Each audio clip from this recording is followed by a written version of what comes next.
And not by moonlight. I looked at Harry and part of me felt I was already gone and part of me wanted only to stay. But I felt the pull and that's all I could and could not explain. It would make sense, Harry, but I'm not sure if sense is where anything changes, moves, alters. A wrinkle in time, as it were. Dracunian was pleasantly quiet. Occasionally he would look towards Harry and Harry would look towards him and I would look towards Harry as if to prevent him from lurching at him, but there was no such animosity. I would entrust any nation, I think, with a diplomat like Harry. Like Harry had become, that is. Simon and Brea were in town, and I knew somehow that we should meet them there. There where the boy had appeared, where the boy had pointed. I knew it when we walked down that alley, when we parted a little bit of brush, and came upon the grove, and Simon and Brea were there, sharing a cigarette. Simon looked like Harry was going to punish him for smoking, but this was no such thing. I walked towards Simon and took a drag. I coughed. Sorry, don't know why I did that. But keep that lit if you would, I'll explain in a second. I handed Simon back the cigarette.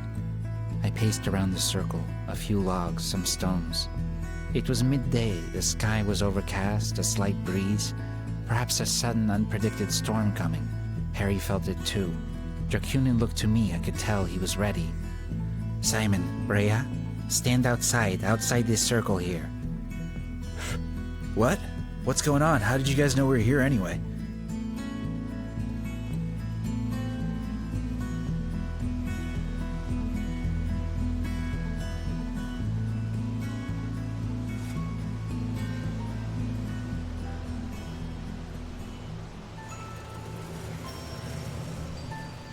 Agatha had a seeing eye.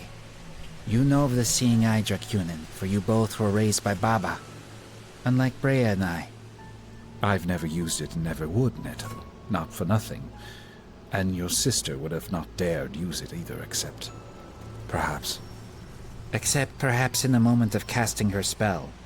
She would have had to try to find her way back. A part of her would have wanted to. A part of her still loved us. All. And Baba never taught me the disappearing spell. She taught me very differently than your sister. If you can call what she did to me a lesson. No, and yet, she regrets what she did to you. That is why she denied me, not out of cruelty, out of regret. And now she has struck again. I looked at Brea. They took a drag and handed the cigarette back to Simon. The two seemed to be enjoying the theatrics.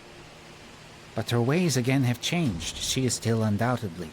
She is still, unfortunately, a predator, but I do not know for sure. But perhaps she has found a way to see who has the urge.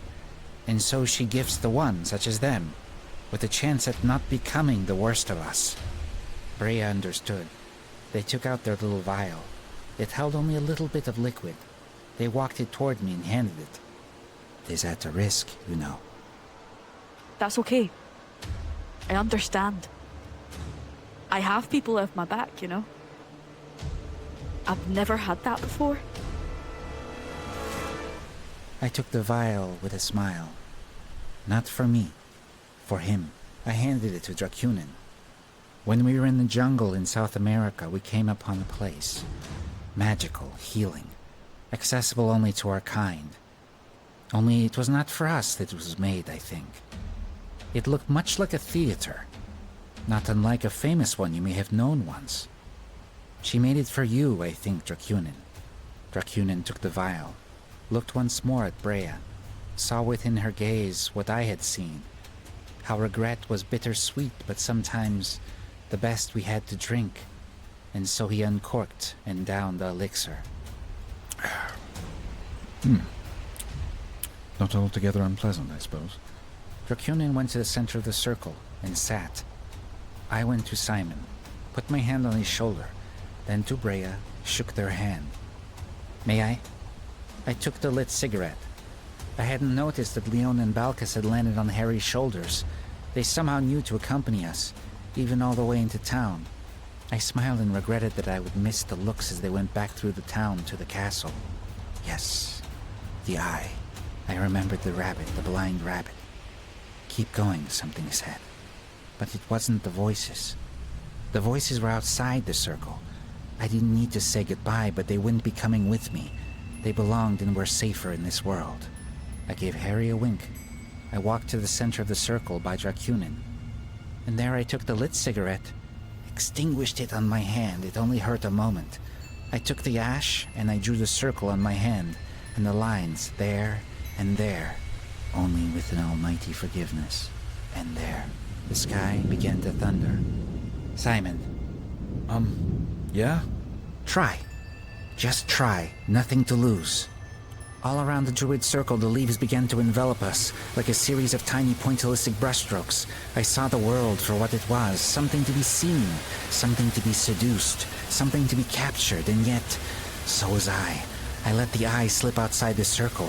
It swelled on my hand. I concentrated, and the image on my palm began to come to life and to expand. It rose off my palm and then came to settle all around us, creating a barrier that... It was then that I saw Dracunin. He was looking at me, panicked. Netto? I can't. I can feel him. I can feel his presence. Dracunin, hold on. The spell is cast. It will be okay. I will be with you. Agatha is there too. It will be the three of us. He is only one. You don't understand. She's there as well. And as much as I say, I've always been faithful to her. I always have. If it weren't for Lucy, Wait, can't you just... But he had already decided. The pull was intense. But I saw Dracunin. I saw him. He left his body, went into a trance.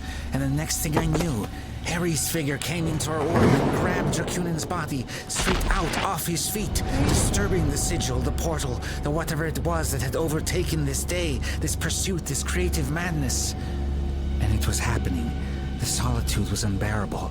For in that moment I knew that they were gone to me, and how I had forgotten something crucial. In that moment I thought of Leona and her blue cheese. I didn't have my blue cheese.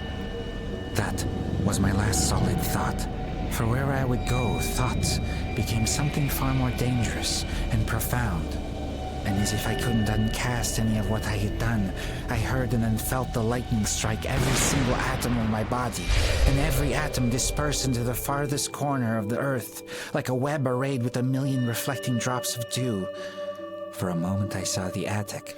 I saw Harry hold on to Agatha's head. The cosmos.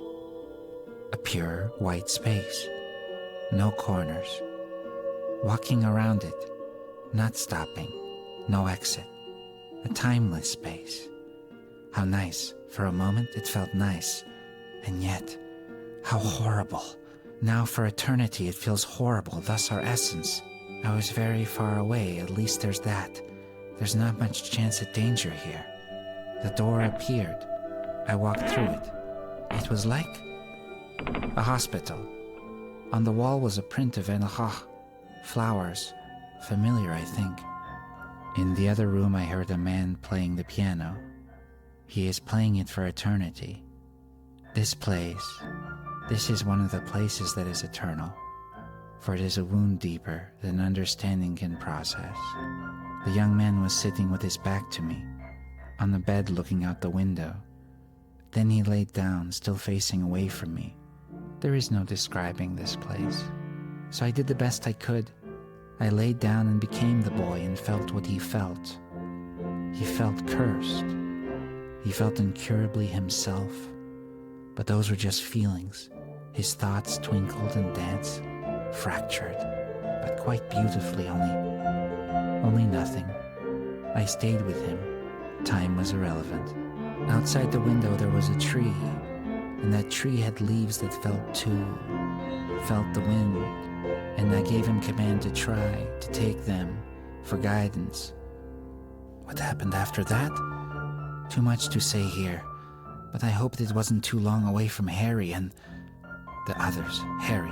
The others' names were slipping, but I still remembered Harry. Perhaps I only needed to remember Harry, only I wasn't sure who Harry was to me. Only a name, someone I could still see his shape a little. He was a large man. I was back in the circular room. That was me. I floated too much. If only. The plan had worked. What was the plan? I had intended someone to come with me. I was here to forgive, that's it. That was me. I floated too much. If only the plan had worked. What was the plan? I had intended someone to come with me. I was here to forgive, that's it. Had the boy forgiven? I couldn't say. But that was that. I needed to move on. I learned what I could. I must pursue the healing. I must pursue the healing. Had the boy forgiven? I couldn't say. But that was that. I needed to move on. I learned what I could. I must pursue the healing. I must pursue the healing. Another door appeared. Another door appeared.